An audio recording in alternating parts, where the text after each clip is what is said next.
Toshkent shahri Koreyskiy kvartal deydi, ya'ni Seul Moon keldik mana. Bu asosan endi yaqinda tashkil qilingan joy, turistlar uchun tashkil qilingan joydamiz hozir mana.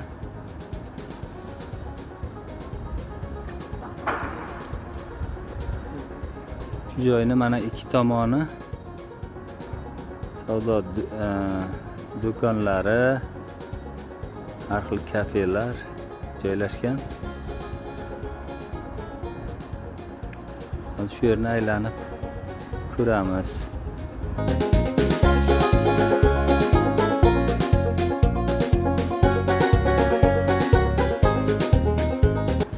Bu yerda kechki payt ko'proq odam gavjum bo'lsa kerak, chunki odamlar ishdan chiqib kelib dam olish maqsadida bu yerga tashrif buyurib, mana suv bo'ylarida hordiq chiqarishlari mumkin. Musiqali fontan bor deyishadi bu yerda.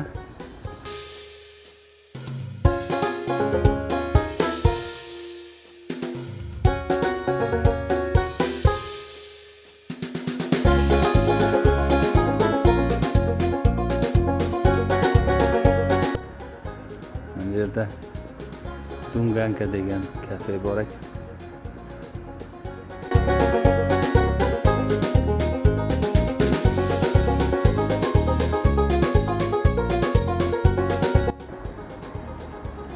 Mana bu yerda o'tirish uchun mana joy tayyorlab qo'yishgan ekan. Bu yerdan o'tirib mana tomonda bo'ladigan turli tomoshalarni balki tomosha qilsa bo'ladi.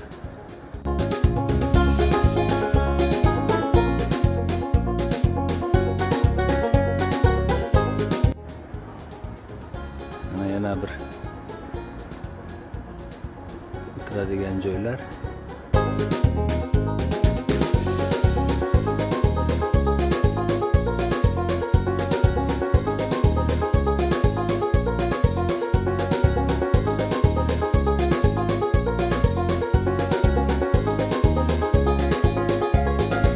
Yana bir ko'prik. Demak, bir necha joydan shunaqa ko'priklar qilingan.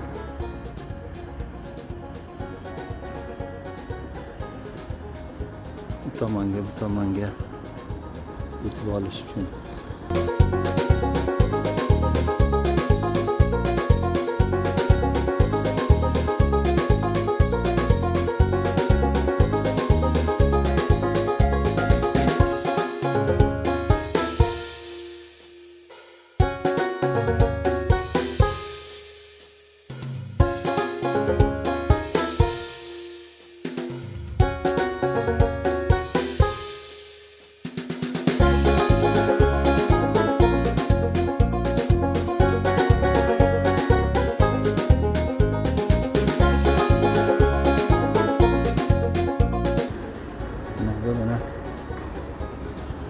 Mana shu musiqali fontan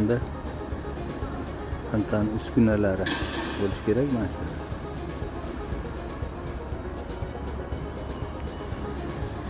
Tomonda ham qo'yilgan qator.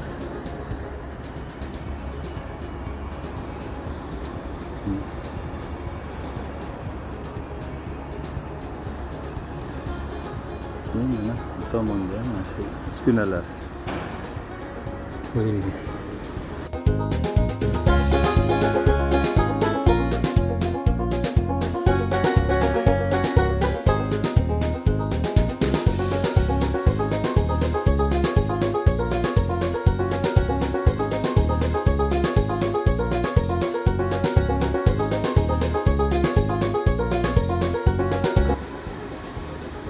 Bu yerda restoran bor ekan, mezbon nomi.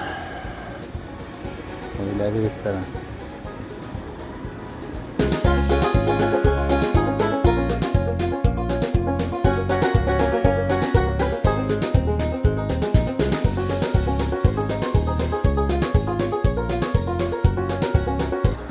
yana bitta ko'prik.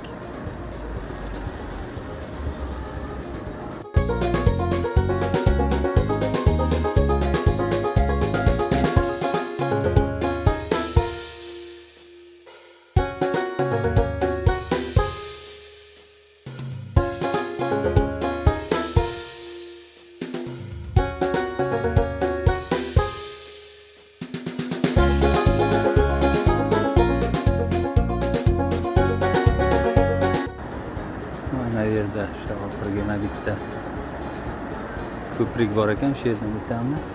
Narigi tomonga, keyin narigi tomonni olamiz. Mana shu ro'parada ikkita minora, o'sha Seulmun kvartalini ramziy minoralari ana shu ikkita.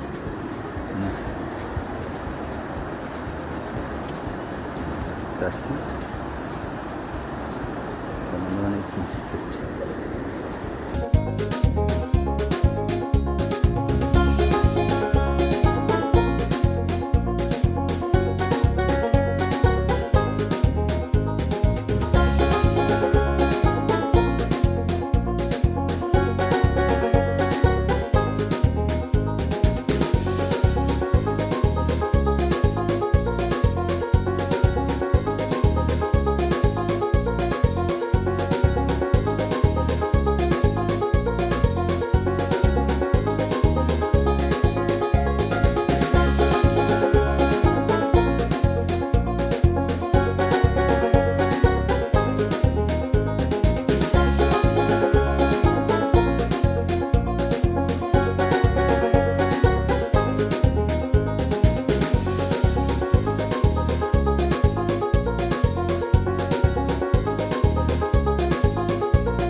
Mana shu joy kvartalning boshlanishi desak bo'laveradi. Kvartalning boshlanishi va shu mana shu ko'prik bilan qo'shganda 1 2 3 4 ta ko'prik bor ekan.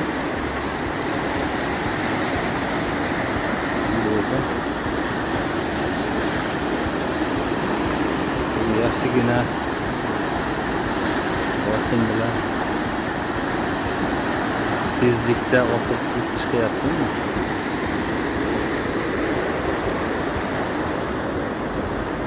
Bu tomonda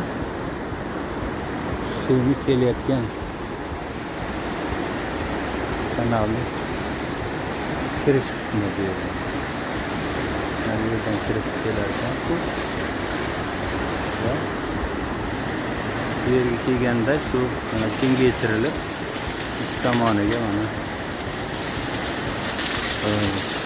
turli obyektlar qurilgan ekan.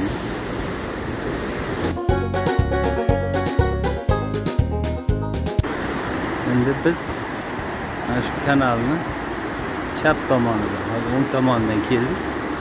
Chap tomondan yuramiz va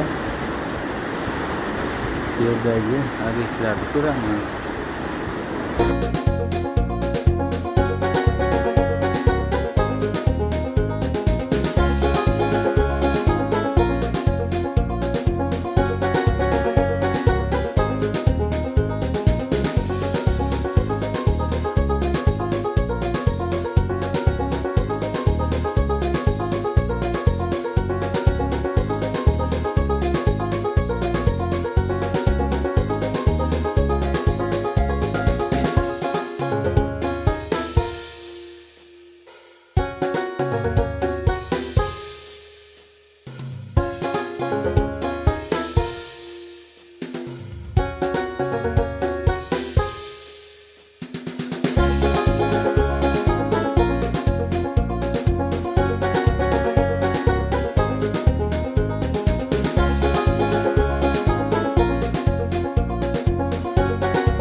Bu yerda karak choy bor ekan.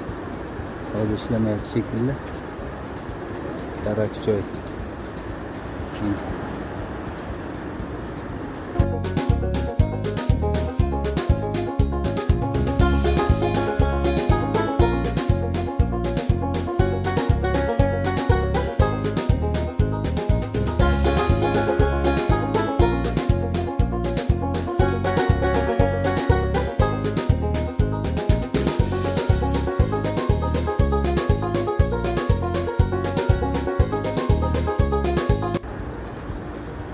Most ko'prikning ustiga chiqib ko'ramiz hozir.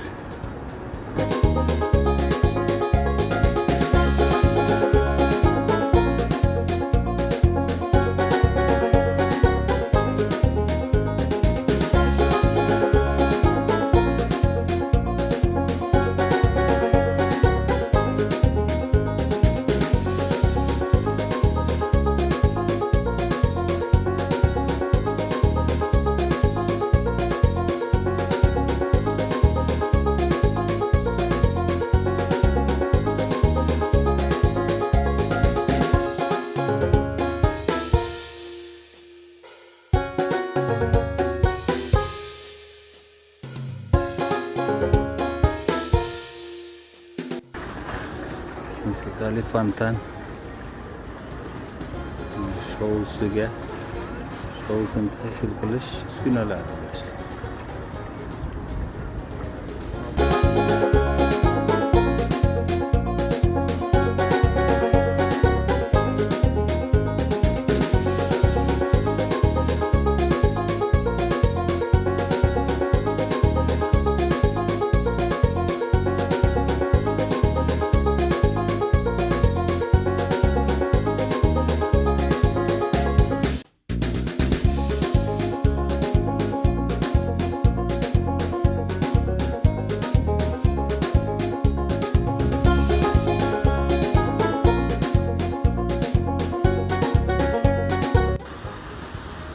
Şimdi bu yerda do'konlarga, kafelarga e'tibor qaratilsa, asosan turk, koreys hamda xitoy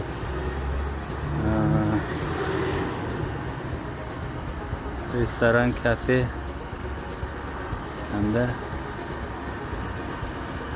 oziq-ovqatlar, turli yemaklar shu yerga jamlangan ekan.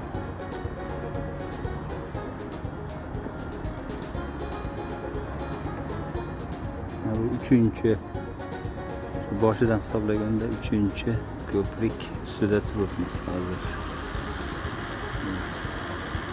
To'g'rida ko'rinib turgan ikkinchi ko'prik va bu tomondagi oxirgisi ko'rinib turgan o'sha ro'paradagi kanal ustiga qurilgan uchinchi ko'prik. Demak, jami 4 ta ko'prik bor ekan. Endi bu yerga kechki payt kelinsa odam gavjum bo'ladi. Musiqa, turli ko'ngilochar mana o'yinlar va boshqalarni bu yerda tomosha qilish mumkin. Hozir endi mana biz kunduzi soat 11lar atrofida bu yerda bo'ldik. Endi do'konlar ham endi ochilib o'z ish faoliyatini boshlashga tayyorgarlik ko'ryapti. Demak, bu yerni nimasiga qaralganda kechki payt, shu kechqurun qaralganda kechasi soat 2largacha faoliyat ko'rsatadi deb belgilangan. Demak, shuning uchun ham bu yerdagi savdo nuqtalari shoshilmasdan endi mana 10-11larda ochiladi shekilli. Faoliyatini boshlaydi shekilli.